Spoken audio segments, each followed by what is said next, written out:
पटना में Bihar chamber of commerce and industry के 100 वर्ष पूरा होने के उपलक्ष्य में आयोजित व्यावसायिक समागम में आमंत्रित रामगढ़वा चैम्बर ऑफ कॉमर्स के अध्यक्ष प्रभु प्रसाद गुप्ता ने इंडो नेपाल बॉर्डर के भारतीय क्षेत्र रक्सौल, आदापुर, सिकटा, घोड़ासहन इत्यादि जगहों पर व्यापार की समस्या को प्रमुखता के साथ उठाया। इनके इस आवाज उठाने से इस इलाके के व्यवसायी लोगों को काफी लाभ मिलने की उम्मीद है। इस अवसर पर प्रभु प्रसाद गुप्ता ने बिहार के मुख्यमंत्री सम्राट चौधरी को गुलदस्ता भेंट किया और व्यावसायिक समस्याओं की तरफ इनका ध्यान भी आकृष्ट किया।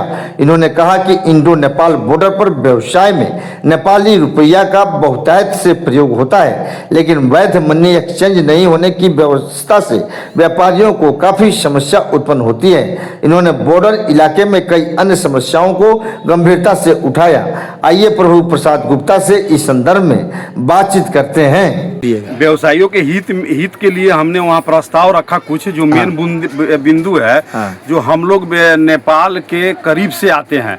हमारा बॉर्डर जो सारे जितने भी व्यवसायी का बॉर्डर है, मैंने आपका जोगबनी हुआ, सीतामढ़ी हुआ, बरगिनिया हुआ, घोड़ा बॉर्डर टोटल इलाका वहाँ पे नेपाल के लोग से ही व्यापार होता है।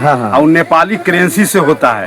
और नेपाली करेंसी का कोई भी मैंने जो भी है सतही काउंटर नहीं है, जो कि व्यापारियों की बहुत परेशानी होती है। तो इसलिए हम मांग रखे हैं कि इसकी व्यवस्था की जाए गवर्नमेंट की तरफ से कि परेशानियों व्यापारी को नहीं हो। जो सतही फेरी वाले को, जैसे कि आपका माने जो भी ठेला लगाते हैं, फेरी लगाते हैं, मान लीजिए उसको आए दिन उठा के फेंका जा रहा है। तो इसलिए गरीब परिवार से आते हैं जो 1500 बेचते हैं, 700 बेचते हैं, 1200 बेचते हैं, उनकी कमाई मात्र 200, 250, 300 रुपया है। उसी से उनका भरण पोषण होता है।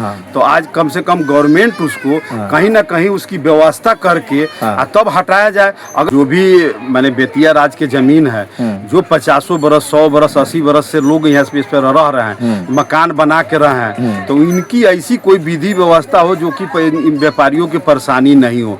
जो 100 बरस से मतलब जिनका मकान बना हुआ है, उस व्यापारियों का कोई उसमें कोई परेशानी नहीं आए, इसके लिए एक कानून बने। जो भी खाली जमीन है अगर उपयोग में सरकार लेनी चाहती है तो अपना ले सकती है। अच्छा, यह बताइए कि जीएसटी वगैरह से भी समस्या है व्यापारियों को। जीएसटी की बहुत समस्या आ रही है। आए दिन नया नया कानून बन रहा है। तो इसकी ऐसे सरल व्यवस्था करें कि व्यापारी को कठिनाई नहीं हो, व्यापारी को ज्यादा परेशानी नहीं हो व्यापार करने में। अब नहीं तो ऐसा बन रहा है कि दिन भर कागजे में लगा रहा है तो व्यापार क्या कर पाएंगे। उद्योग मंत्री से भी बात हुआ। उद्योग मंत्री ने अपना आश्वासन दिया कि उद्योग में अब हम लोग कागज में काम नहीं करेंगे, हम लोग आगे बैठक करेंगे। अब बैठक के बाद में जो भी आप लोग का प्रस्ताव आएगा उसमें हम लोग काम करेंगे। व्यापारी को उद्योग के लिए हम लोग ऐसा सरल बनाएंगे कि जो पहले अगर जो होता था कि लोग पलायन किया, वो पलायन नहीं हो। बाहर से भी आके उद्योग लगाएं। हम लोग जमीन देंगे उनको, उद्योग लगाएं। इससे ज्यादा विकास का काम हो बिहार में। अच्छा, तो उद्योग से